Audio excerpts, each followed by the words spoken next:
उत्तराखंड के पहाड़ों में जन्मा एक गरीब बच्चा जिसने बचपन से ही पत्थर काटना सीखा। पर वह घर नहीं बनाता था, वह शिवलिंग बनाता था। फिर एक दिन जीवन ने उससे सब कुछ छीन लिया, लेकिन उसने भक्ति नहीं छोड़ी।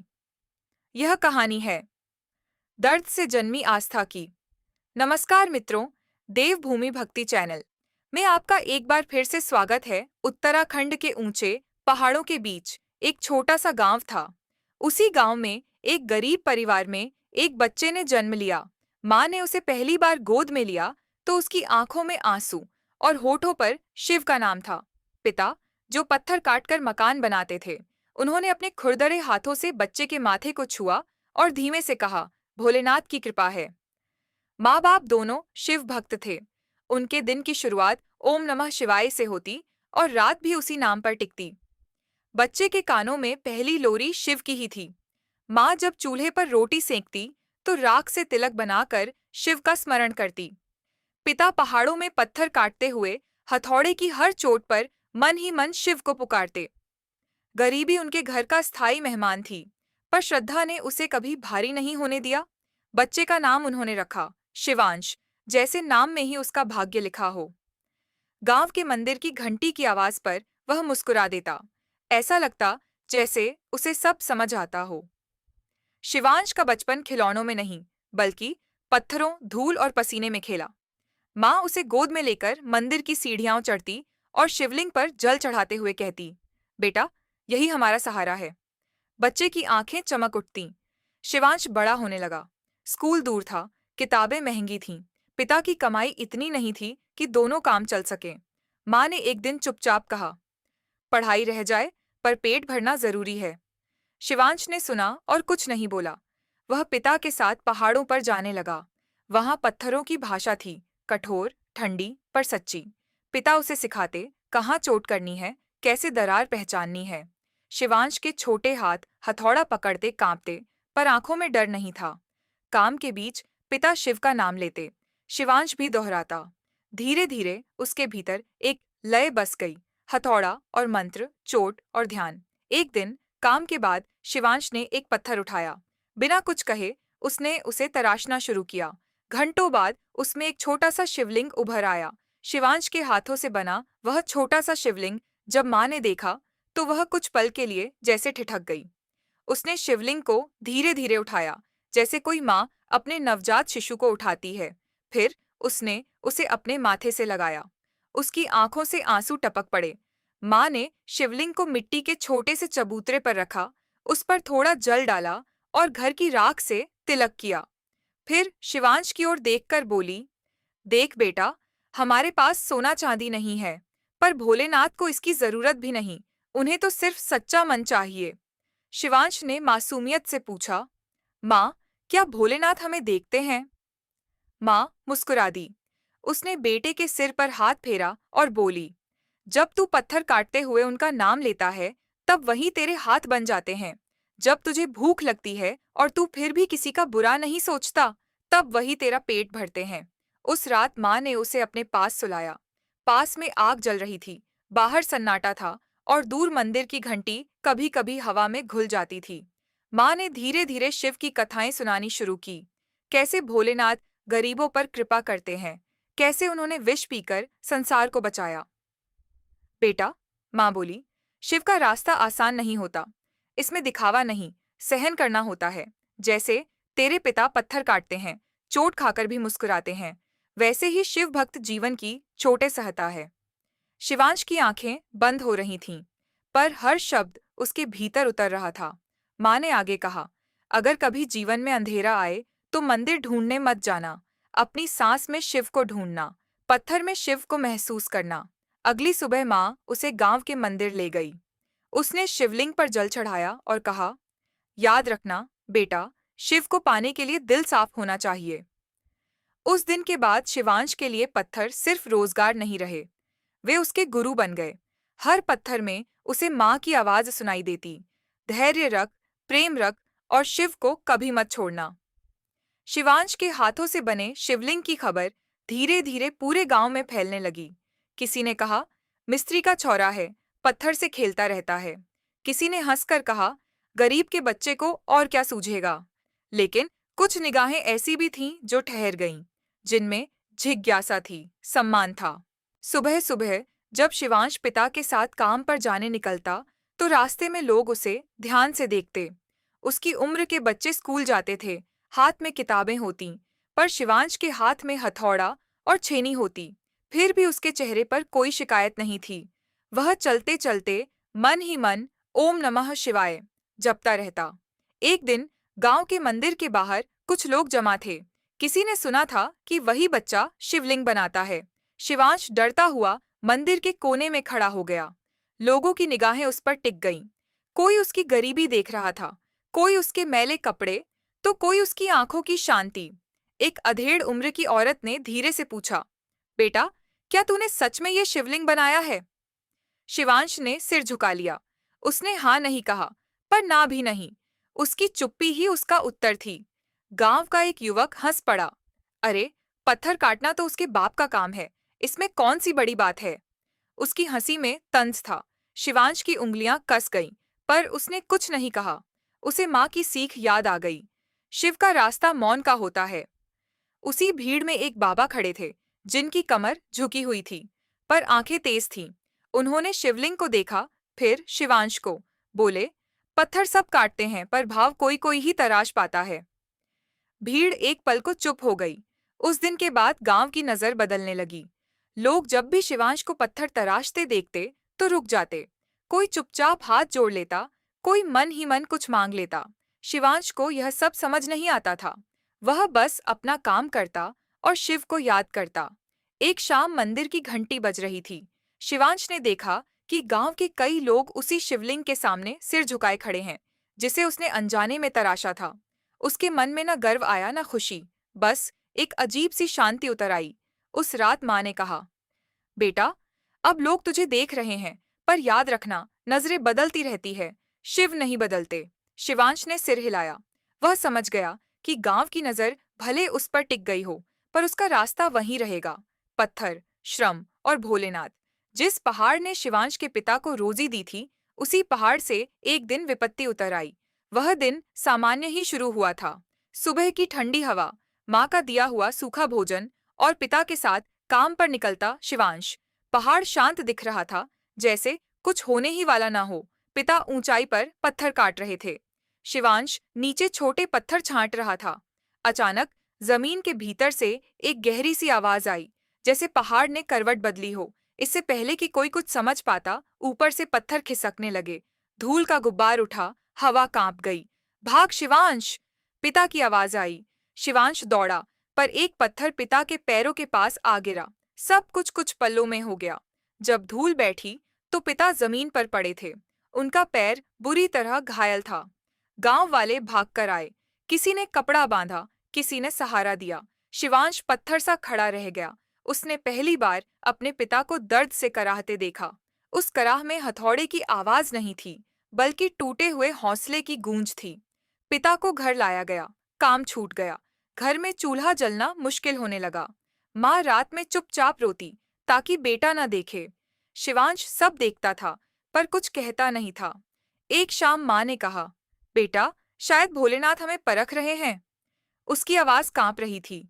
शिवांश ने पहली बार माँ के चेहरे पर असहायता देखी। उसी रात वह देर तक जागता रहा। घर के कोने में रखे पत्थरों को उसने देखा। वही पत्थर जो कभी उसके खेल थे, उसकी भक्ति थे। उसने एक पत्थर उठाया। चुपचाप, बिना किसी से कहे, वह उसे तराशने लगा। हर चोट के साथ उसके मन में एक ही नाम था, शिव। उस रात उसने अब तक का सबसे बड़ा शिवलिंग बनाया। उसकी उंगलियां छिल गईं, हथेलियों से खून निकला, पर उसने काम नहीं रोका। जब शिवलिंग पूरा हुआ, तो उसने उसे माथे से लगाया। आंखों से आंसू गिरते रहे। सुबह होने से पहले वह मंदिर पहुंचा। उसने शिवलिंग को मंदिर में रखा, जल चढ़ाया और पहली बार जोर से बोला, भोलेनाथ, मेरे पिता को बचा लो, उनसे काम मत छीनो, मुझे ले लो। उसकी आवाज मंदिर की दीवारों से टकराकर लौट आई। कोई चमत्कार नहीं हुआ, न आसमान गूंजा, न कुछ बदला, पर शिवांश के भीतर कुछ टूट भी गया और जुड़ भी गया। विपत्ति की छाया उसके घर पर पड़ चुकी थी, पर उसी छाया में उसकी भक्ति और गहरी हो गई। उसे समझ आ गया, शिव की राह में सबसे पहले परीक्षा आती है। पिता के घायल होने के बाद घर की हवा बदल गई। पहले जो घर श्रम और भक्ति की लय में चलता था, वहां अब चिंता की चुप्पी रहने लगी। पिता खाट पर पड़े रहते। शिवांश कई बार उन्हें देखते हुए सोचता, क्या यही शिव की इच्छा है? इलाज के लिए पैसे नहीं थे। गांव वालों ने थोड़ा बहुत सहयोग किया, किसी ने दवा दी, किसी ने चावल, पर मदद सीमित थी। समय के साथ लोगों की सहानुभूति भी कम होने लगी।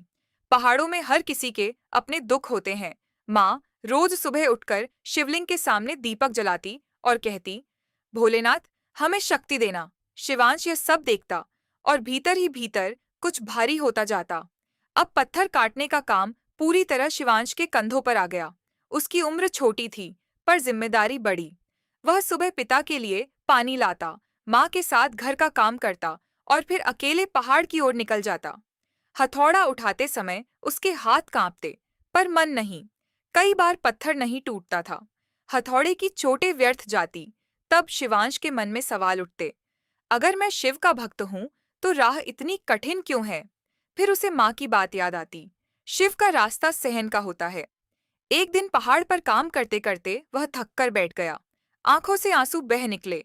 उसने पहली बार शिकायत की, भोलेनाथ, मैं तो कुछ गलत नहीं कर रहा, फिर यह सब क्यों? उस क्षण उसे कोई उत्तर नहीं मिला। न हवा चली, न कोई संकेत हुआ। बस दूर कहीं पत्थर के टूटने की आवाज आई। शिवांश चुप हो गया। उसने समझा, शायद उत्तर शब्दों में नहीं होता। उस शाम वह खाली हाथ घर लौटा। माँ ने कुछ नहीं पूछा। उसने सिर्फ उसके माथे पर हाथ रखा। वह स्पर्श किसी उपदेश से बड़ा था। रात को शिवांश देर तक जागता रहा। उसने मन ही मन तय किया, अगर शिव परीक्षा ले रहे हैं, तो वह पीछे नहीं हटेगा। अगली सुबह उसने और मेहनत से काम किया। हाथ छिल गए, पीठ दुखने लगी, पर उसने एक भी दिन शिव का नाम छोड़ा नहीं। धीरे धीरे उसके बनाए पत्थर बिकने लगे। बहुत नहीं, पर इतना कि घर में चूल्हा जल सके। यह कोई चमत्कार नहीं था, बस निरंतर प्रयास का फल था। पिता उसे देखते और आंखें भर आती। एक दिन उन्होंने कहा, बेटा, तू मुझसे बड़ा हो गया है। शिवांश ने सिर झुका लिया। आस्था की परीक्षा यही थी। जब परिणाम धीरे मिलते हैं, जब भरोसा डगमगाता है और जब फिर भी रास्ता नहीं बदला जाता। शिवांश उस परीक्षा में चुपचाप खरा उतर रहा था। दिन बीतते गए। शिवांश की जिंदगी में कोई बड़ा चमत्कार नहीं हुआ। न पिता एकाएक खड़े हो गए, न गरीबी रातों रात दूर हो गई। पर कुछ था जो धीरे धीरे बदल रहा था, लोगों के दिल। और शायद वही शिव की असली लीला थी। शिवांश रोज पहाड़ पर जाता, पत्थर तराशता और शाम को मंदिर में दीपक जला आता। वह किसी से कुछ मांगता नहीं था। जो मिलता उसे स्वीकार करता। उसके चेहरे पर एक स्थिर शांति थी, ऐसी शांति जो माँ के स्पर्श और पिता की खामोश मुस्कान से उपजी थी। एक दिन गांव में एक साधु आया।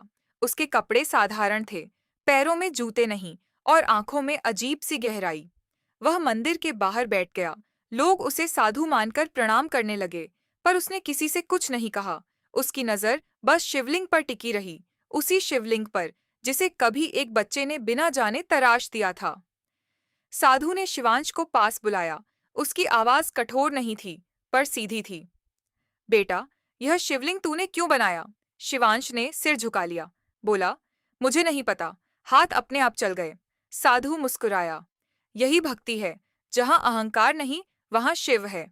लोगों को उम्मीद थी कि साधु कुछ चमत्कार करेगा, किसी को आशीर्वाद देगा, किसी की बीमारी ठीक कर देगा। पर साधु ने कुछ नहीं किया। वह बस बैठा रहा, लोगों की बातें सुनी, शिवांश के सिर पर हाथ फेरा और थके हुए चेहरों को देखा। उस दिन साधु ने किसी को कुछ नहीं दिया, बस याद दिलाया। गांव के कुछ लोग आपस में देखने लगे। शाम होते होते किसी ने शिवांश के घर अनाज पहुंचा दिया, किसी ने पिता के लिए दवा रख दी, किसी ने माँ से कहा, कल से मैं मदद करूंगा। शिवांश यह सब देखकर हैरान था। उसने कुछ नहीं मांगा था, फिर भी बहुत कुछ मिल रहा था। उसने साधु को ढूंढा, पर वह जा चुका था। मंदिर के बाहर बस उसके पैरों के निशान थे, जो धीरे धीरे मिट रहे थे। उस रात शिवांश देर तक जागता रहा। उसे समझ में आने लगा कि शिव शायद आसमान से उतरकर मदद नहीं करते, वे लोगों के भीतर उतरते हैं। वे किसी के हाथ बन जाते हैं, किसी की सहानुभूति। पिता की हालत धीरे धीरे सुधरने लगी। पूरी तरह नहीं, पर इतनी कि वे बैठ सकें, बात कर सकें। माँ के चेहरे पर फिर से हल्की मुस्कान लौट आई। घर में चूल्हा अब नियमित जलने लगा। शिवांश ने उसी रात एक और शिवलिंग तराशा। इस बार उसने उसे मंदिर में नहीं रखा। उसने उसे अपने घर के आंगन में रखा और मन ही मन कहा, भोलेनाथ, अगर यही आपकी कृपा है तो मुझे यही मंजूर है। समय सब कुछ बदल देता है, पर कुछ बदलाव ऐसे होते हैं जिनके लिए मन कभी तैयार नहीं होता। शिवांश की माँ धीरे धीरे कमजोर होने लगी थी। पहले सिर्फ थकान थी, फिर खांसी, और फिर वह थकान जो शरीर से ज्यादा आत्मा में उतर जाती है। वह अब कम बोलती थी, पर उसकी आंखों में वही शांति थी जो वर्षों से शिव का नाम जपते जपते आई थी। शिवांश यह सब देख रहा था। वह समझता था कि यह कोई साधारण बीमारी नहीं है। माँ के हाथ अब कांपने लगे थे। चूल्हे के पास बैठते हुए वह हाँफ जाती। फिर भी हर सुबह वह शिवलिंग के सामने दीपक जलाना नहीं भूलती थी। एक दिन उसने शिवांश को पास बुलाया। उसकी आवाज बहुत धीमी थी, जैसे शब्द भी अब आराम करना चाहते हों। बेटा, उसने कहा, अगर कभी मैं ना रहूं तो डरना मत। शिवांश घबरा गया। ऐसा मत कहो माँ। उसकी आंखें भर आईं। माँ हल्के से मुस्कुराई। शिव भक्त मौत से नहीं डरता, वह तो बस देह छोड़ता है। उसने कांपते हाथों से शिवांश का माथा छुआ। तूने पत्थरों में शिव को देखा है, अब लोगों में भी देखना। उस रात माँ को तेज बुखार हो गया। गांव का वैद्य बुलाया गया। उसने सिर हिलाया, दवा दी, पर उसकी आंखें बहुत कुछ कह रही थीं। शिवांश पहली बार सचमुच डर गया। उसने पूरी रात माँ के पास बैठकर शिव का नाम जपा। सुबह होने से पहले ही माँ की सांसें धीमी होने लगीं। उसने आंखें खोलीं, शिवांश को देखा और बहुत धीमे से कहा, भोलेनाथ तुझे कभी अकेला नहीं रखेंगे। इतना कहकर उसकी आंखें बंद हो गईं। कमरे में एक अजीब सी शांति फैल गई, जैसे हवा भी रुक गई हो। शिवांश की आवाज गले में अटक गई। वह रोया नहीं, बस माँ का हाथ पकड़े बैठा रहा। गांव वाले आए। किसी ने रोना शुरू किया, किसी ने सांत्वना दी। पिता खाट पर बैठे थे, आंखों से आंसू बहते रहे। वह खुद को संभाल नहीं पा रहे थे। शिवांश पहली बार अपने पिता को पूरी तरह टूटते हुए देख रहा था। अंतिम संस्कार के दिन पहाड़ों पर धुंध छाई थी। माँ की चिता जली और धुएं में जैसे उसका सारा जीवन घुल गया। श्रम, भक्ति, त्याग। शिवांश ने अग्नि को देखा और मन ही मन शिव से कुछ नहीं मांगा। उस रात घर बहुत सूना था। माँ की आवाज, उसका स्पर्श, सब जैसे दीवारों में अटक गया था। शिवांश मंदिर गया। उसने शिवलिंग के सामने सिर रखा और बहुत देर तक चुप रहा। उस मौन में उसे माँ की ही आवाज सुनाई दी, डरना मत। माँ चली गई थी, पर उसकी सीख, उसका विश्वास और उसकी भक्ति शिवांश के भीतर और गहरी हो चुकी थी। यह विदा अंत नहीं थी, बल्कि शिव की राह पर एक और कठोर कदम था।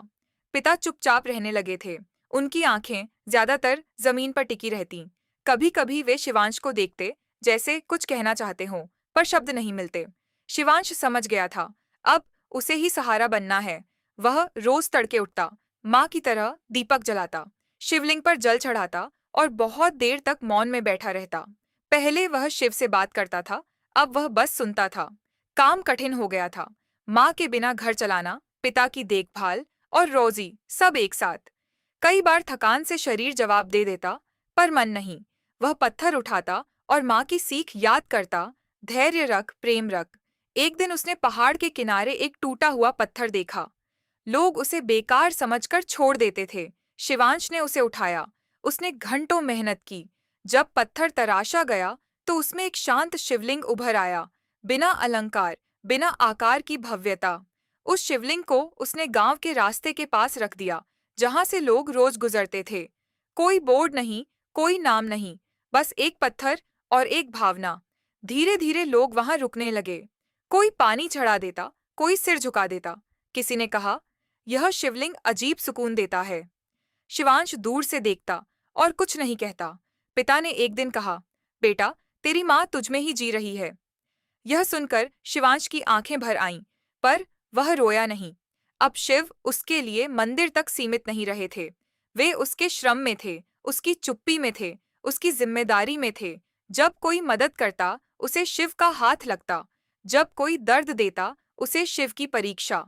एक रात उसने सपने में माँ को देखा। वह मुस्कुरा रही थी। उसने कुछ नहीं कहा, बस शिवांश के पीछे खड़े शिवलिंग की ओर इशारा किया। शिवांश की नींद खुल गई। उसके चेहरे पर शांति थी। शिवांश की कहानी यही समाप्त होती है। अगर आपको यह कहानी पसंद आई हो, तो इसे लाइक करें, शेयर करें और हमारे चैनल को सब्सक्राइब करें। हर हर महादेव। धन्यवाद।